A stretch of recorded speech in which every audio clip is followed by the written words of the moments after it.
Hello, my name is Professor Johnson, and today I will be working on factoring by grouping.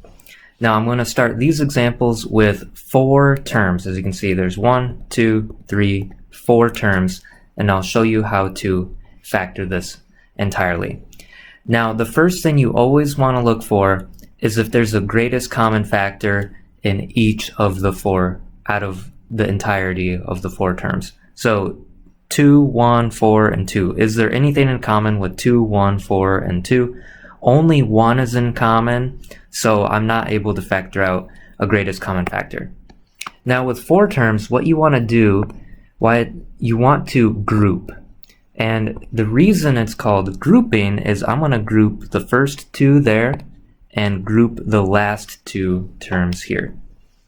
So how about now if we look at the first grouping, what I have in yellow, underneath what's in yellow, we have 2x cubed and an x squared. What's in common with those 2 terms? X squared is in common with those 2 terms. And if I factor out an x squared, what would I be left with? In the first term, you have a 2 left over, but if I pulled an x squared out of an x cubed, there's just a single x remaining. Alright, now when we go to x squared, we have a plus, so I need to rewrite the plus, and I have factored out the x squared. Factoring out the x squared completely just leaves me with 1 left over. Alright, so that is factoring the very first grouping. Now the second grouping in green here, I'll put a plus because there's a plus that's remaining. I'm following the order. And what's in common with 4x and a 2? 2 is in common with 4x and 2. Notice there's only a single x on one of the terms. There's not an x with the 2 term, so I'm not able to pull out any x's or factor out any x's. Okay, so if I factor out a 2, what's left over is a 2x, and pulling out the 2, you have plus 1 remaining.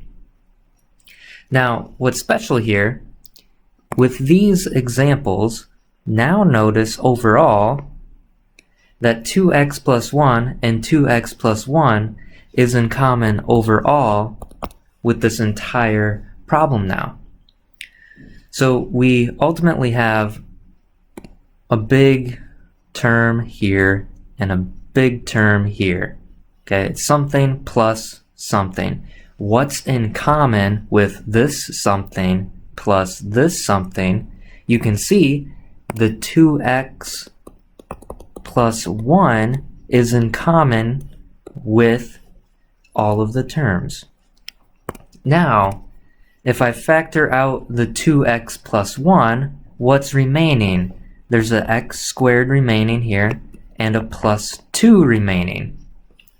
This would leave us with our final answer, because if you look at each of these, you have a multiplication times multiplication. This will be our factored completely solution. Now, the way to check this is to FOIL, right? First, outer, inner, last. This will be a good check, right? And you can do this off on your own. You just multiply through, and if you simplify, it should check out exactly. Okay, let's do another example. Down here, I have 4x cubed plus 2x squared plus 8x plus 4. Now, the first thing we always want to look for, we want to look for greatest common factors. Alright, now let's look. A 4, a 2, an 8, and a 4. They have what in common? They have 2 in common. Look, they're all even numbers, so ultimately I can factor out a 2. Okay, if I factor out a 2 from the entire problem, that will leave me with a 2x cubed, because 2 is in common with 4, 2 times 2. 2, so that would be a plus 1x squared. 2 and 8, that would bring you with a 4x, 2 times 4 is 8. And a 2 and a 4, that would have to be a plus 2. Okay, now we have completely factored out a 2 from the entire problem. Now, look at this closely. 2x cubed plus x squared plus 4x plus 2. That should look familiar to us because that is actually the problem I first started with. 2x cubed plus x squared plus 4x plus 2. And we know that how that factors entirely. So what I can put on the next line is 2. I know it factors in to this. It factors into the quantity 2x plus 1 times the quantity x squared plus 2. That would be my entire solution. Now, the way that you could work it if you didn't know that this one already, you could do exactly what we did. Look at the first two, look at what's in common, factor out the x squared. Then you look at the next two terms, and you factor out the 2 that's in common, and then you're left with the 2x plus 1. Alright, so let's go to a different type. Let me introduce different letters. Now, typically in algebra, you're used to x's and y's. That's usually the standard, as you can see here. But letters are just placeholders. So let's introduce a's and b's. We could use any letter. You could really use any symbols. Sometimes I like to use smiley faces as symbols. But anyways, we want to look for a greatest common factor first. Let's look here, here, here, and here. Anything in common with all four terms overall. A 2, 3, 32, 48 does not look like anything is in common overall. So then that leaves us to, we have four terms. What I will do is group the first two, and there's a negative here. That's going to be special in this problem. The last two. Let's deal with the first two. In common here, okay, 2a squared b minus a 3b. It looks like just a single b is in common, because 2 is not in common, and an a, there's not an a in the second term. So just a b. So if I factor out a b, that would leave me with a 2a squared minus 3. And just double check. You always want to re-look. Nothing else is in common. Okay. Now let's move on to the last two terms. There's a negative 32 and a 48. And then there's an a to the fourth and an a squared. Okay. Now, a to the fourth and a squared, I know that an a squared is in common with those. But what's in common with 32 and 48? So pause the video and check with yourself what's in common with 32 and 48. Alright, after you've thought about it, what's in common is actually a 16. 16 is in common. And because of this negative out front here, I want to actually factor out a negative 16. Okay, a negative 16a squared. Now, when you factor that out of 32, there is 2 times 16 is 32. And then to get a to the fourth, we have a squared here. We'd have to have an a squared here, because if you remember your algebra rules, a squared times a squared, same base, and with the exponent, you add exponents. So 2 plus 2 gives you 4. You have to, remember, add exponents with the same base. And then here, we will have a negative, because a negative 16 times a negative will give you a positive 48. 16 times what is 48? 16 times 3 is 48. And you could always double check that. 16 times 3, multiply that through real quick. 348. Yep, that checks. You can also use your calculator if you have that. Okay, now let's look overall. Overall, we have a 2a squared minus 3 here, and a 2a squared minus 3 there. As you can tell, that's in common with that very first big term and this very second large term. So I can factor out now a 2a squared minus 3 because that's multiplied by the b and that's multiplied by the negative 16a squared. It's in common. So I can factor it out. And what are you left with after you factor out that special 2a squared minus 3? You are left with the quantity b minus 16a squared. And then you want to look one last time and see if you missed anything in common, but it looks like we are all set, and this would be our final answer. And again, to check, you could FOIL it out, right? If you do the first 2a squared b, that matches there.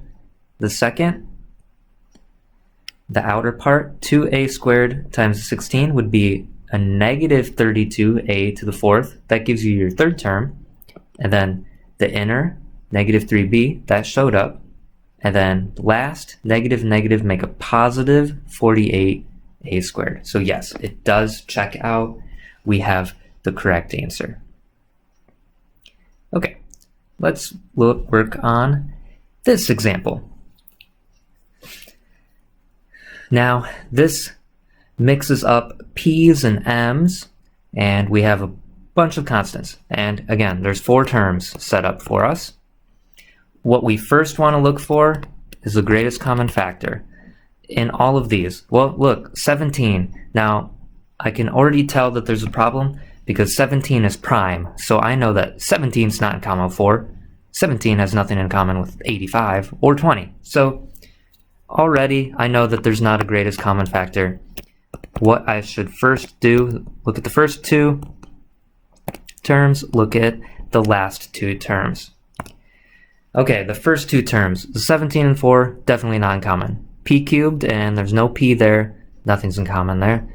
M squared and an m cubed. Okay, I can pull out an m squared, and if I factor out an m squared, you can imagine what you have left. The m squared came out, so it's just times 1, the 17p cubed times 1, minus 4, and then if you factored out m squared from an m cubed, you have a single m to the 1. Alright, now going on to the next 2 terms, or the last 2, we have 85p to the 6 minus 20p cubed m. Okay, looking at all of this, I'm going to put a plus. There's a plus in front there. And 85 and 20. Okay, 5 is in common with 85 and 20. Now we need to imagine how often does 5 go into 85. You can imagine, okay, 5 goes into 8 once. Bring down the 5, 35, and 5 goes into 35 7 times. So 17 times 5 gives you 85. And then minus, oh, whoops, sorry. I forgot the p. Okay, so 5 and a 17, but then notice the p. A p to the 6th and a p to the 3rd. What's in common would be a p cubed would be the lowest. And if you pulled out a p cubed, factored out a p cubed, to get back to 6, you would need p cubed again, because remember, like I said before, p cubed, when you have the same bases, you add, so 3 plus 3 gives you 6. Remember, just add exponents. So then you have 17p cubed. Okay, now we can go to the last term. 20, you really have a negative 20, and 5 times 4 gives you negative 20. The p cubed, we factored out, and then you're left with an m. Okay, let's just double check that we accounted for each of the terms, and we definitely have. Now look at this whole thing overall. We have one big term here and plus another big term here. What's in common? is a 17p cubed minus 4m. Okay, that entire piece is together. In parentheses, we can factor it out. And then, if we factor that out, what are we remaining with? We remain with an m squared, and we're remaining with a plus 5p cubed.